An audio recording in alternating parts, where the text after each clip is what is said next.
All right, so welcome everyone. I'm Gabriela. I'm with the support team, and Sam is our director of curriculum production. I'm with the support team, but I'm also a teacher and I was in the classroom for over 15 years.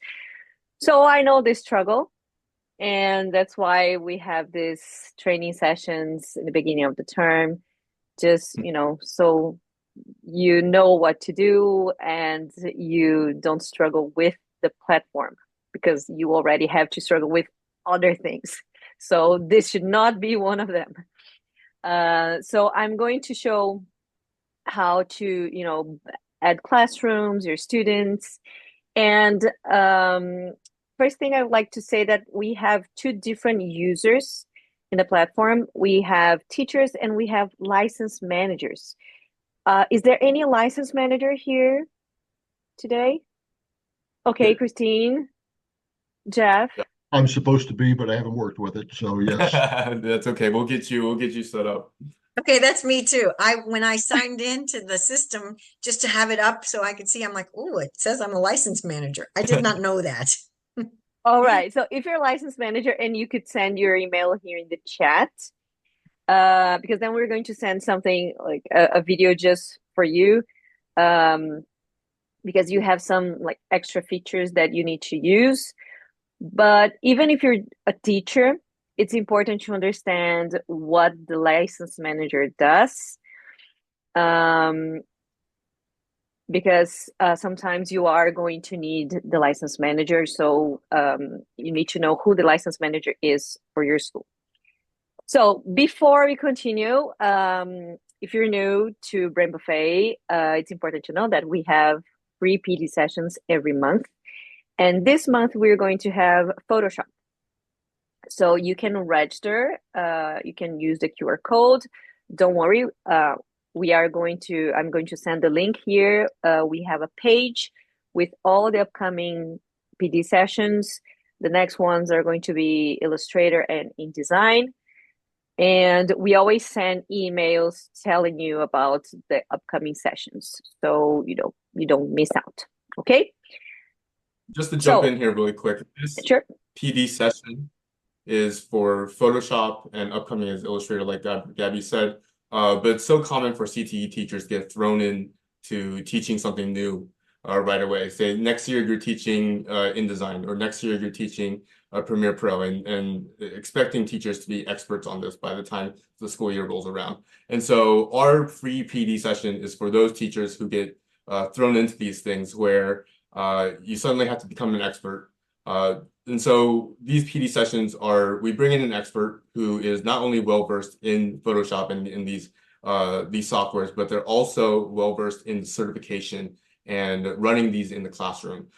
So they are going to be the experts in order to kind of help guide first-year teachers on what to do, what to expect, what are the pitfalls, what are the success stories, in order to get them up and running as soon as possible. All right. So the license managers, they are the ones responsible for adding teachers and assigning licenses. So we've had situations that a teacher sends us an email to support and say, "Oh, I tried to create a classroom, but I got an error message. What's going on?"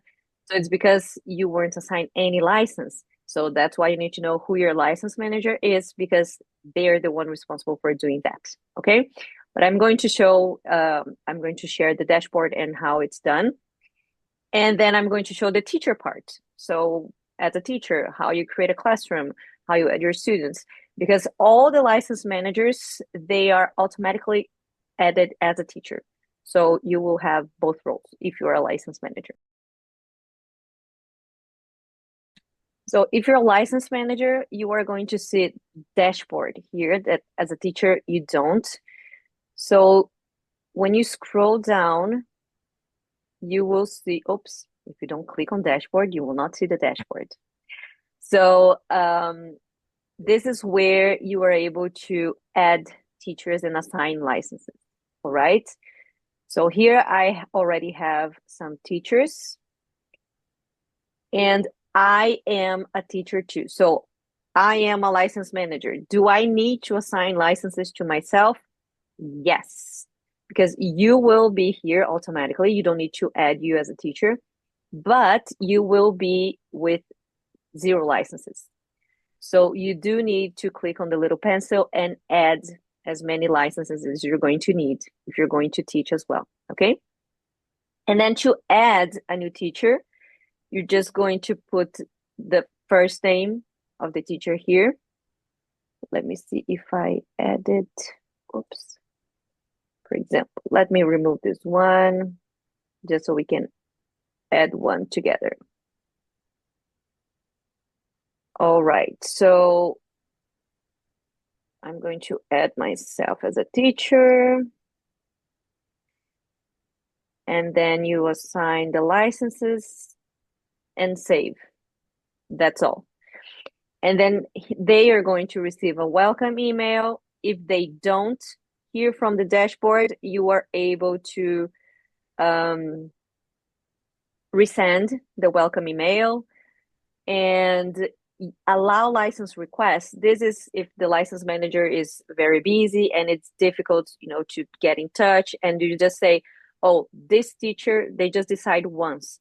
This teacher is able to decide if they want to, give themselves more licenses. So if they click here,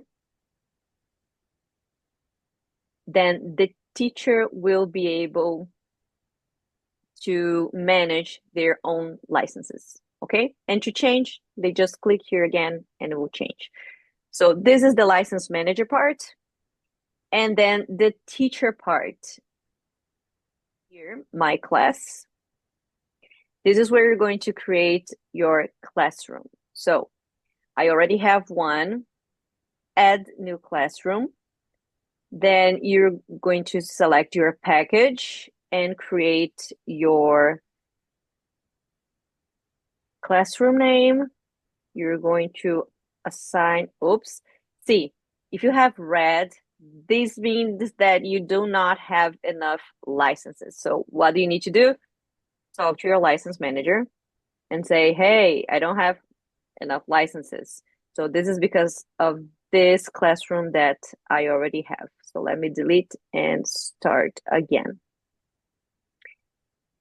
All right, so let me create this. All right, now I have enough licenses. Add classroom. And everything you do need to refresh to see here. All right. And now you're going to add your students. There are 2 ways you can do that. You can send them the link. And this might be the best option because some schools, they block students from getting outside emails. So if we send them the email, sometimes they might not get it. It goes straight to spam, or they don't even receive it. It's blocked. So you can copy the link and send in your internal communication. Okay, so this might be the best way to invite your students. Or you can use the student roster and you can use a CSV file to upload many students at a time. So you're going to click here, enroll new user, then upload users. You can download the sample CSV, it's going to your computer. And then you're going to edit this sample CSV. It just has name and email. So you're going to add all the names and emails of your students. Then you're going to choose File, upload the CSV file with your students' names and emails. Click Upload. And then you're going to have many students added at the same time. But again, they will get an email from us. So if your school blocks students receiving outside emails, sending the link might be a better option. You can resend the invitation, you can remove a student, or you can also reset their password. Okay, so if a student just forgets their password, you can go to student roster and reset a student's password. So that's how you add your students, and this is how it looks for them, okay? if they never used BrainBuffet before, when they click on the link or the email, they will see this because they have to create a new account. And if they are already using BrainBuffet, they will just get this page to join this new group that you opened. Okay, and this is how they become your student and a BrainBuffet user. I like to really just kind of pull things back a little bit and remind us why we're all here. I know there's a lot of chaos right now, especially this time of year, concerning like things like DOE and funding, getting your classrooms all in check before students get into the classroom, right? There's a lot going on, especially right now, and what I'd like to pull focus back on is the reason why BrainBuffet exists is to better improve and enhance the student learning experience. That's why we're here. And a lot of this, excluding this PD, is going to be revolving around making sure teachers are well equipped in order to give that experience to students.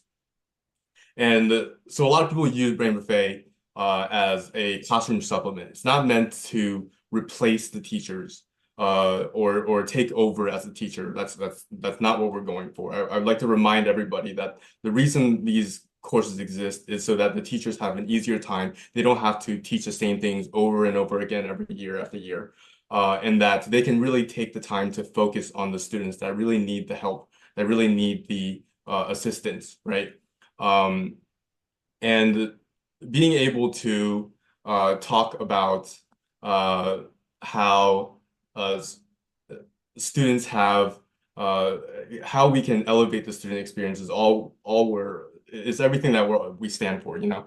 And so everything that we do here at BrainBuffet, we are really focused on making sure that students and teachers have an easier time through the learning experience. And that's how we really have the opportunity to impact to really lead the next generation of learners, the people who are going to be taking over not only the future, but you know, the generation or you know, the country, and being able to really pass on this information easily and efficiently and in their own language is what's really important to us. All right. So can everyone see my BrainBuffet screen? Gabby, am I on my screen here? Okay. If you're logged in, you should see a screen similar to mine. If you're a licensed manager, just like Gabby has shown before, you should see a dashboard tab that you're not seeing on mine. Okay. So if you're a licensed manager, you'll have these tabs plus the dashboard. If you're just a teacher, you'll see exactly what I see. You'll have my class, my courses, and explore. If you're a student, you won't see my class because they don't have a classroom for themselves. They're students. So they only see my course and explore. Okay. We're going to talk about the student experience first, and then we'll move on into the teacher experience. All right. So for demonstration's sake, let's say I'm taking Adobe Photoshop. Okay. So I'm going to go in here and click on the icon here for Adobe Photoshop. If I've never taken any courses with BrainBuffet before, they will navigate straight to my courses, and they'll be able to see. I'm gonna go ahead and hit my courses just so you can see the full landscape of things. So students should be able to see all these icons of all the different courses. Now I have all the courses that exist in BrainBuffet, so theirs is gonna look a lot simpler than mine. But students will all they need to do is find their course and click on it, and it's gonna lead them right into this student dashboard page. Okay. The student dashboard page hosts a multitude of different features. And I'm going to break this down so that you have a better understanding of how the students are going to operate inside of this view here.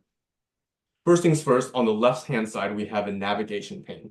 And this is going to help students and teachers, of course, to navigate from video to video, from lesson to lesson, from video to quiz. Okay. In here, we'll also see, I'm going to mute this as it plays, but you'll also see that there's a video player in the middle of the screen, and this is where most of the lesson is going to be taking place. Okay. In order to get from into the real lessons, right, we're going to click on one of these examples for example's sake. It's going to take a little bit to load, but this is the lesson here. I'm going to go ahead and mute Rob. And I'd like to point out a few key features about this video play that makes it really beneficial for students, okay? The first thing is that we have this rewind button, right? If I click on this, it'll rewind me about 10 seconds back.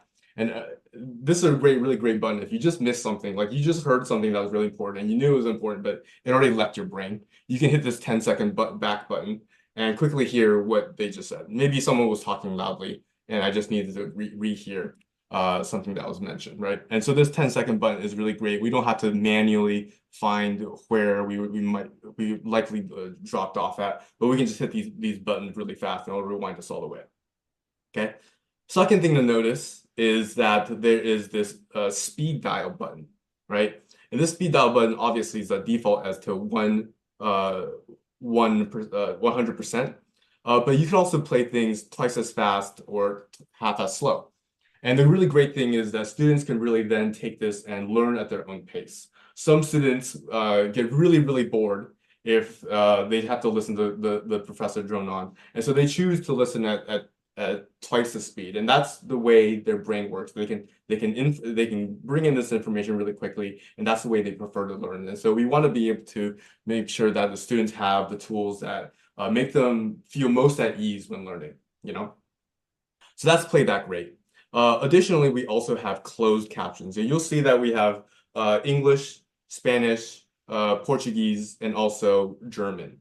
Now, the Portuguese and German may not be used too often, but certainly the Spanish, especially where I'm from in Florida, half the kids would love to have Spanish subtitles if they had the chance, right? So we also provide that. So the students can follow along in their own language, no matter which video they're on. Okay. Next up, we have this little dot. So as you see that we're playing along, I'm going to play to a really close here, and I'm going to let it play. And you'll see that as soon as I hit this dot, a little pop-up is going to appear. We'll let it happen. Boop. All right. And it's going to ask me a question about something I just learned. Okay. And the really important thing is that students, most of the time when watching a video they're forced to watch, they're gonna let the video play. They're not gonna pay attention, right? And so this pop-up question is gonna make sure that they're not just in one ear out the other, that they're actually at least passing through the brain, even if they are just regurgitating information really quickly, right? At least it's sitting in their brain somewhere. They at least interacted with it, they've touched it, they have some sort of interaction with it, right? So it says this question that we have right here, we're not going to get into the technical parts of Photoshop, but I know for example's sake that rotate tool is a wrong answer. And if I click the rotate tool, you'll see that it tells me that I'm wrong. And I'm going to say I'm going to continue, but it's going to rewind me back to where we actually talked about the answer for this. So that if they get it wrong, they say, hey, let's actually bring you back to what the answer is. Now they can actually pay attention and say, okay, I missed that before. No, I'll be darned if I miss it again. So they'll actually listen this time. And once they get up to this point, they'll have to answer the question again. And hopefully they don't pick the same exact answer that they did last time. But knowing the right answer, they're going to click on the crop tool. Okay. And once they get the answer right, then they'll have permission to continue on through the rest of the video. And that really helps the students to be able to sit down and make sure they are at least absorbing a little bit of the information that's really critical for this video in particular, okay? Not only that, we also have end cards at the very end of every video. And the end cards, if they don't go away, they'll tell the students exactly what the most important points we talked about this lesson. So if they learn nothing else watching this video, at least they can read this and kind of get an idea of the important key concepts that we've gone through. Last but not least, very important to hit the star button at the very end. This is the way they submit their answers. That way they can really understand, that way the teachers can really see be able to track the progression between if they've watched this video and if they've answered the questions. So those are two separate tracks, okay? Gabby, you have a question? Yeah, someone asked in the chat a very good question. Will the pop-up question be in Spanish if the student chose Spanish in the closed caption? Very good question. That's a very good question. Unfortunately, as of right now, no, but we are working on ways to make this multilingual, okay? For the questions themselves, they will be in English as of right now. But also that to expand on that, the certification exam itself is also in different languages, but English being the main one. So a lot of students will end up taking the English test as a class, as a group. And so this is also another good way to kind of bridge that gap just by a little bit. Okay. But do know that we are working on making these all completely multilingual, but this is not something we can promise this year. We are working on a way to be able to translate not only the voiceover, but also what they see on screen as well. So they would see a Spanish Photoshop and be able to see like the layers all in Spanish as well. But that's something that's coming up maybe next year. Great question though. That's a really wonderful question. Moving on, we also have, if I scroll down here, there is an overview. It's very, very simple. But what I really want to point out is the transcripts, right? This is a step above the closed captioning. You'll see that we have Spanish, and this is all the words that are being said inside of the videos. And you'll see that it's very easy to copy and paste this into, say, your LMS, for example.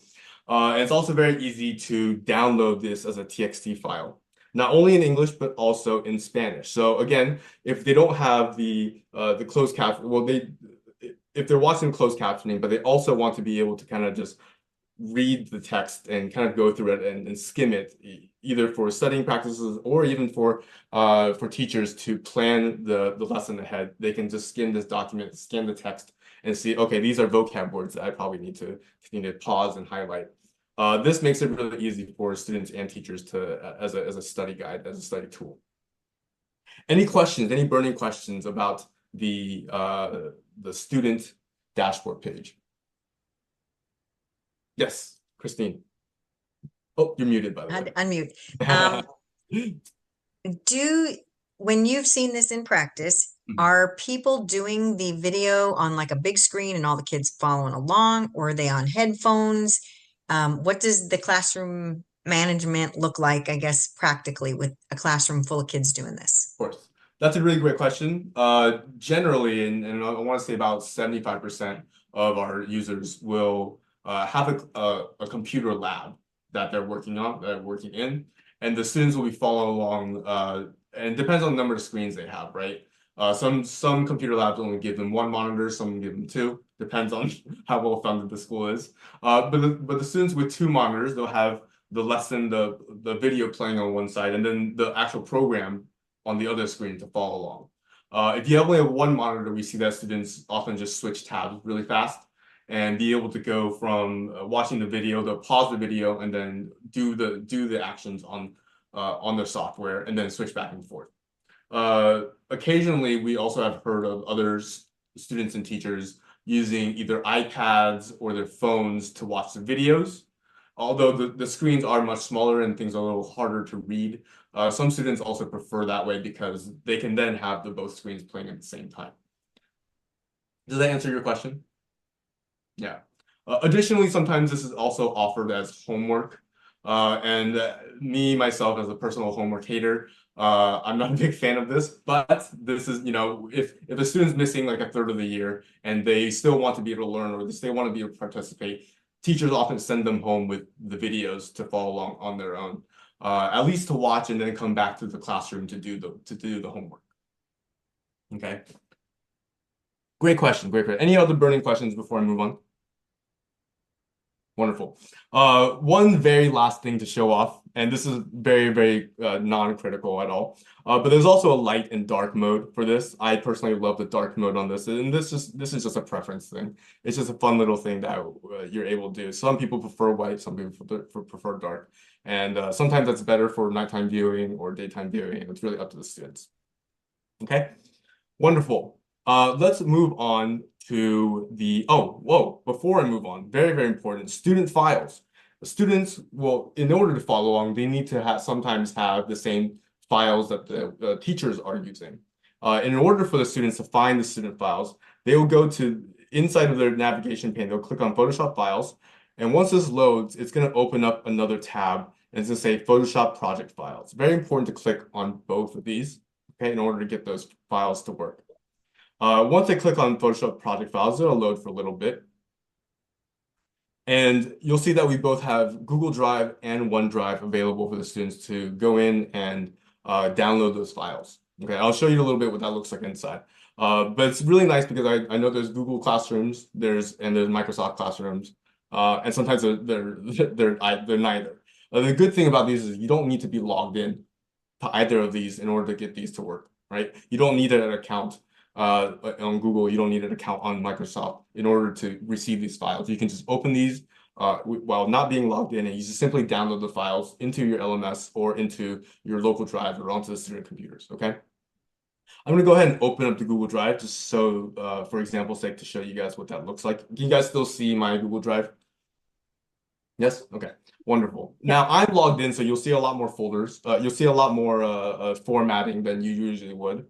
But the folders that are in here, the content itself, are going to be standardized. Okay, and this is the same across both OneDrive and on Google Drive. They're both exactly the same, exact same files, just on two different platforms. Okay, inside the student files, you find a few different some key items, right? And the first thing is the example files that the students need to follow along. Now, while we encourage students to follow along step by step, we also encourage across all the courses, we encourage students to use their own files a lot of time. We'll tell students when and where to use their own files. But the important thing is that we've also provided files just in case they don't have any of their own files, or that they're stuck on time and they don't have time to look for a bajillion photos. This is a place where the instructor has kindly offered their own assets for us to use. Okay. On top of that, we also have worksheets. And these worksheets are really great because they're in PDF and in doc format. And you see that the worksheets here are the fillable, and that they're very easy for students to kind of go over and to be able to kind of check their understanding, right? We hear a lot about multimodal learning, right? And videos is a really great way to not only get the senses of sight and sound, right? Be able to use those senses to really interact with the student. But now we also have a tactile way to get to the students. I know for myself that I have a real hard time remembering things unless I write it down, and this stems from the same idea, right? Being able to write down the definition will hopefully have the students interact with the content more and also have it stick more likely. Okay. So that's the student worksheets. Okay. Again, in order to download these things, oops, I went too far. In order to download these resources, you won't see it on my screen, but if you're not logged in at all and you go onto these and click this link, you'll see a download all button. Okay, and this is going to help you download all these folders instead of downloading them one by one. Okay, there is an option to download all of them, and you'll usually see them at the top. Unfortunately, I'm already logged in, so it's a little hard to see and it's not too obvious. But if you log in right now and check for yourself, there should be a download all button. Okay. All right, moving back on to the teacher side, from the student side. Any burning questions about student files, the dash page, the student experience, any of that? We're doing good? Wonderful. Oh, we do have a question. I'm going to ask a lot of questions probably. No, please do. Have you seen teachers print these and have the kids like fill them out and hand them in, or is it kids are doing them electronically? Because I saw that they was like check marks electronically. You've seen Yeah. both ways, or most people do this electronically? So we have designed them to be printable and fillable, both print and digital. We know that teachers like to do things in different ways, and we definitely know that a lot of teachers prefer to print them, and some teachers just prefer to do it all digitally. The unfortunate thing right now is that they're not automatically graded, but having them digitally does save you a ton of ink. A lot of them are branded in a way that is really exciting, very visually engaging. And unfortunately, that means also using a lot of ink sometimes. And we know that's sometimes not even in the budget to print a lot of the stuff. So we also included a digital version to fill out. So both ways is the answer. Okay. It's a bit of a choose your own adventure when it comes to our resources, because we do make them in a way that you can use them in different formats and different methods. So And that's always good to mix it up. one week do them printed, one week have them doing electronic. I Yeah, mean, yeah, keep it that's good. spicy, Absolutely, I agree with you. All right, I'm going to move on to the teacher side of things. All right, so that was the student side. But as teachers, all of this is going to be exclusive to you guys, and the students won't be able to see any of the stuff I'm about to show you. Okay, so in order to get to this teacher side, you're going to go up to the top here, and you're going to look for My Class, and then they bring you to the teacher dashboard. Okay. As it loads, I will talk to you guys about the general UI. I know we brushed on it really quickly with Gabby. But first things first, when you come in here, you're going to see something like this, all right? You're going to see this big announcement and a few videos. And it's very common for teachers to go in here and say, hey, I'm clicking on these tabs and nothing's happening. Is it broken? It's not broken. It's just down at the bottom here. So as I switch to the tabs, you'll see that it actually does switch. It's just that this announcement is quite large. And so it's usually a good idea to collapse this section if you have seen the announcement and you don't need this welcome video. But I will say that these welcome videos are very helpful. A lot of the stuff that a lot of the frequently asked questions that Gabby gets can be answered through this little mini course for teachers, if you will. Okay, so it's going to bring you through all the stuff like the welcome email, what that looks like, and how to get your students registered, how to remove your students, and so on and so forth. Okay. We leave this at the top because we do know this is a really great resource for new teachers. But if you're a veteran teacher, you've done this before, you did this yesterday, you don't need to see this anymore. You can go ahead and collapse the section. Okay. And then you'll start seeing all these different tabs, these wonderful tabs that we have, all to help you track and analyze the student's progress. Okay. First things first, I'd like to point out is the most important thing I'd like to point out is the instructor files. And this is the place where instructors or your teachers are going to be able to get their files. And these files are going to include stuff like lesson plans or worksheet answer keys. It's no good to have all the questions if you don't have the answers, right? Additional resources, additional files. If your students go above and beyond, what do? You know, if your students are suffering, there's some extra additional resources in there, right? So just for example's sake, I'm gonna click on and of course mine has absolutely all the classes. Yours might just be Adobe, or just might be business, or just might be Microsoft, for example. So yours won't be as messy as mine, I promise. But very much like the student side, you'll also have the opportunity to download via Google Drive or on OneDrive. I'm going to show you Google Drive once again, and I'll show you the different files that you have access to, right? So in order to really allow the teachers to have a firm understanding of what the students are experiencing, you also need to have a link to their student resources. So you will have not only all your teacher files, but you'll also be able to see all the files that the students are also getting their hands dirty with, okay? So you can, if a student says, hey, I can't find this file, where is it? You can actually go in there and show them exactly where those files are. Okay, so I'm gonna click on the teacher files since we've already gone through the student resources, and you'll see that you have a lot of different folders in here. All right, you have everything between the student packets and answer keys. So I'm gonna go ahead and click open this. And just like the worksheets that we saw before, it's exactly the same except with answers this time. Okay, so you just like last time where we saw all the different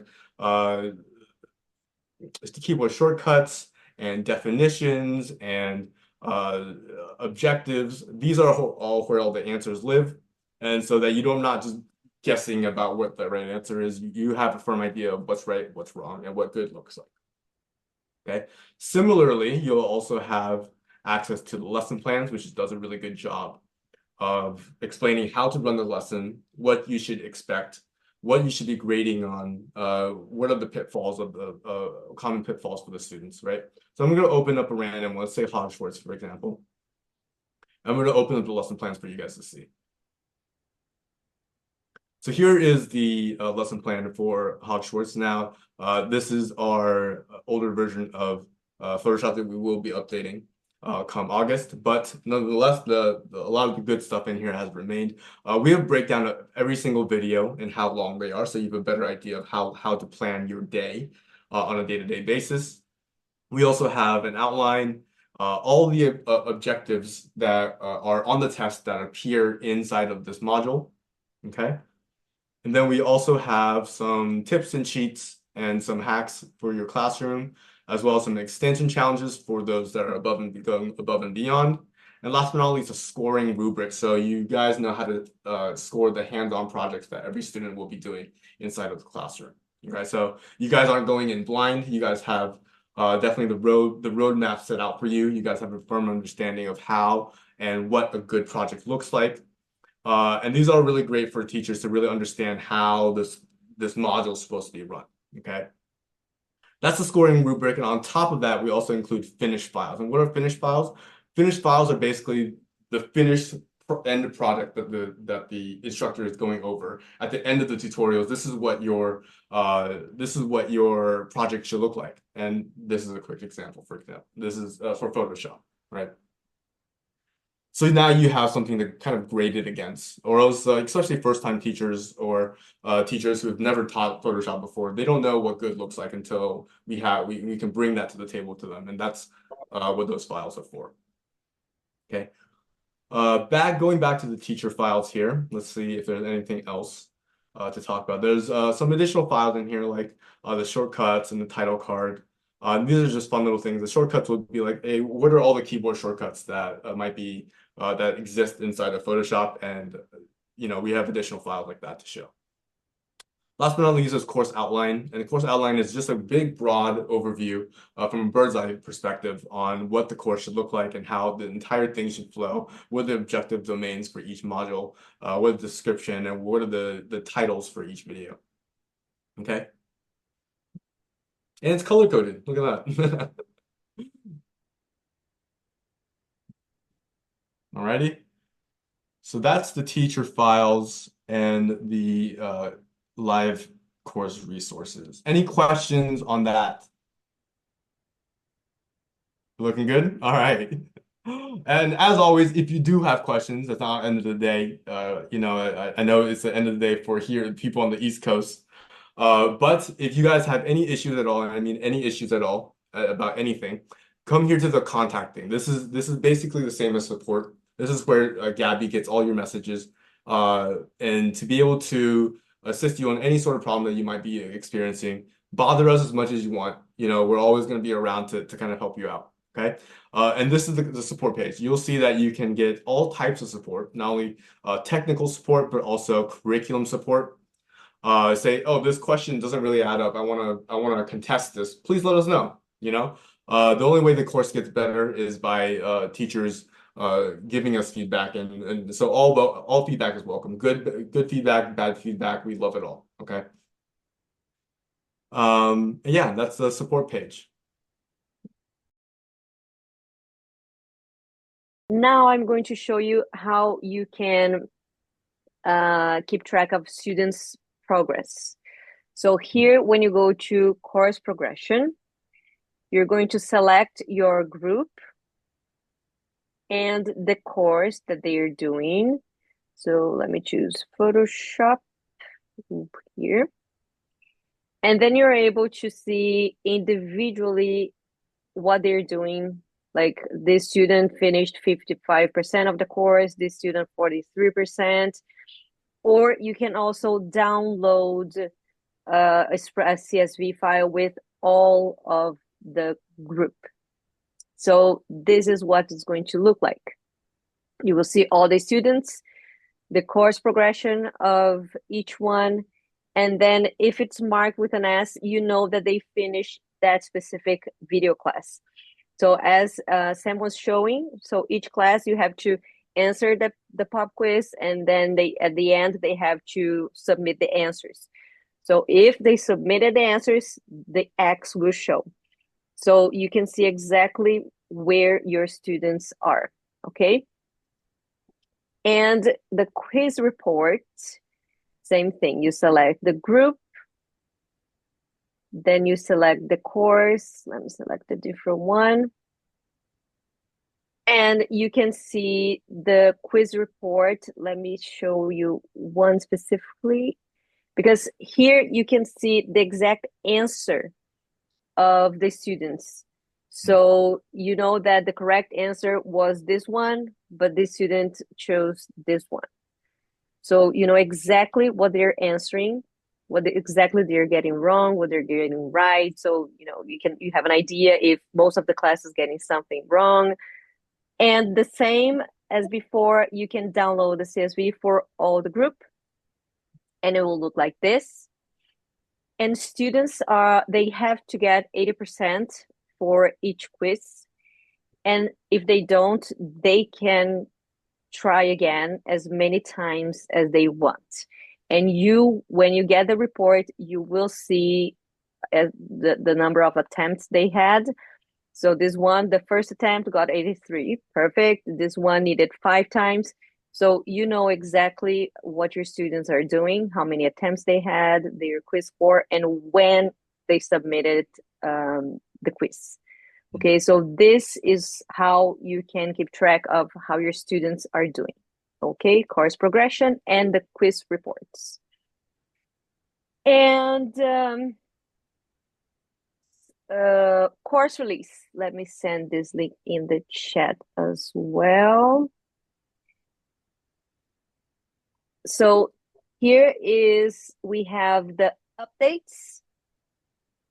So we have the new Adobe updates, the 2025 ones.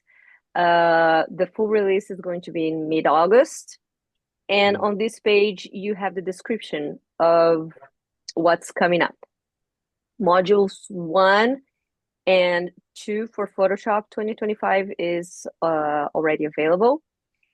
And if you don't have, I know we had some glitches with some packages. So if you do have Adobe and you do not see 2025 module 1, module 2, or Illustrator 2025, please send a message here in the chat and we can fix that, okay? Because for some packages, for some reason, it didn't, yeah, it didn't work and it didn't show the new updated courses, okay? So please just send a message here and we can update it manually for you, okay? So here you can check all the updates we have. And so let me show you specifically the new updates. These are the 4 courses, right? That the Adobe updated for 2025 versions. And we have these 3 new courses. So Acrobat Pro, Adobe Express, and Generative AI. They are already live. And if, as Sam said, if you need anything, you can just email us at support@brainbuffet.com. Any issues with the platform, with your classes, with your students, with the curriculum, you can just email us and we will get back to you right away. Okay? Let me see. Any other questions? I have a question. Yes. Sure. So I've been looking at BrainBuffet, the Adobe Illustrator course today.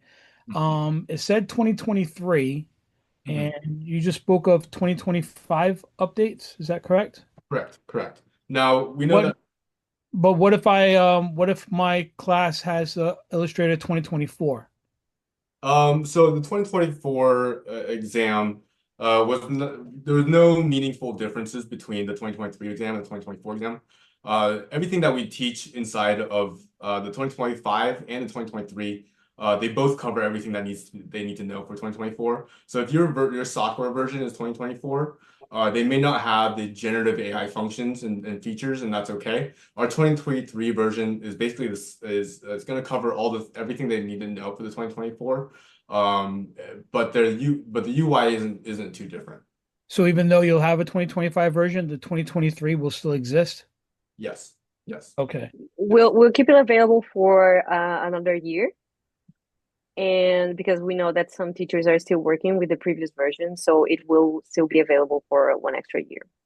Yeah, it depends on your school, right? Some schools switch right away as soon as the update is out, and some schools will wait several years or some schools won't update at all, you know.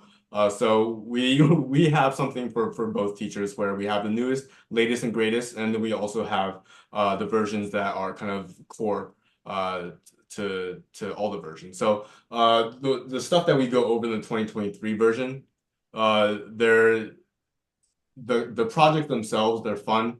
But everything that you need to know as far as the core concepts, they're pretty much the same for 2022 all the way up to 2024. They haven't really made major updates until this year. Okay. Yeah. The new test So isn't out yet, but it will be in this month. if I have a class and it says the expiration date for some reason states December 13th of 2025, Mm. is that just because my license needs to be renewed through my school through and then Most likely, yes. But if you want to dispute that or say, hey, actually we just purchased this, I'm not sure why it's expiring, let the support staff know and they'll fix it right away. okay. Notes and study guide, same thing? If it refers to, I saw some areas where it refers to the study guide, but I'm assuming that's also the notes So or if you have geometrics, if you're you're a geometrics user, you can, all of our products are also on geometrics as well. So there you can still benefit from that single sign-on. But geometrics has the practice tests. It's going to be most emulative of the certification okay. exam. We do have quizzes, but they are not as they're not set up in the same format, let's just say. And I'm able to work with this in conjunction with Google Classroom, say, if I provide a link to the Brain Buffet classroom through Google Classroom, students may be able to access that. Yes, and the key really is for you to be able to download the files and either upload them manually onto Google Classroom or be able to sync the file somehow. That's actually what I'm considering doing is provide the student files through Google Classroom with a link where students can access Brain Buffet, start doing the videos, but also whatever they create, say in Adobe Illustrator, they can upload into Google Classroom and I'll be able to grade it within there. That's honestly a much better system. Obviously, the way we've set it up is that anyone can download and you download the whole thing. But if you want a much more controlled environment, then I definitely recommend using your own classroom, Google Classroom, and being able to kind of cherry pick the assets that you want. Sometimes you don't want the entire library of files. Some like for example, the newest Premiere Pro course for 2025. One of our projects has about 499 media files for students to pick and choose from. Some teachers don't want that much choice. Mhm. And allowing the teachers to really be able to be intentional on some of the project files is going to give you even more control. Gotcha. All right, that's all I got. Thank you. Absolutely. That's a great question. Did Uh, it- I did Deborah think you- had that a very answered. specific question in the chat. Oh, sorry, Christine. Go ahead. I'll wait. it says the state of Florida will offer as an IC certification for CTE course. They're working on that. I can tell you right now that they're trying to get it on the CAPE list, but as you may know, the DOE right now is a little fuzzy. I know the official list won't be released until November. I know that makes things hard for planning, but they're pushing really hard to get it onto this current CAPE list this year. Okay, I think it was sort of answered because the quizzes that are in Brain Buffet do not necessarily mimic the ones that are on a certification test. But if we're using this with geometrics, you would say probably my better choice is teach it through Brain Buffet and have them take practice tests on geometrics. Absolutely. Actually, I would say about 70 to 80% of our users have this connection with geometrics. So that's actually the more popular way to lead this course. In fact, you can even get the same resources. Like if you have geometrics, you may not need to even log in to the brain-based side, although you will lose out on a lot of the student tracking and the progress tracking. So a lot of teachers either single sign on onto geometrics to get both the courses and the practice test, or they'll do them in tandem where they have the student go on BrainBuffet and then use geometrics only for the practice exams. Yeah. Okay, and then also on on the progression report that Gabriella showed, when it says you're done with the course, that just means the video. That doesn't mean that they're done with the project that's assigned, or it does mean that? Is that a cue to me to go grade whatever the project was that they had to do? Right. So the completion on BrainBuffet describes the progress with watching all the videos and doing the quizzes. Okay, so Okay. it's just that combo. What they turn into you specifically is it's a little harder for us to grade, you know. Yeah. So that's going to be on the teacher side. Okay, perfect. We will stay for another 5 minutes, but you guys, as far as this presentation is, we're technically all dismissed. You guys can enjoy the rest of your Fridays. If you have burning questions that exist out of this, go ahead and please contact us through our contact page, and we're more than happy to answer any questions for you guys. All right. Thank you. Thank you, everyone. Appreciate you guys.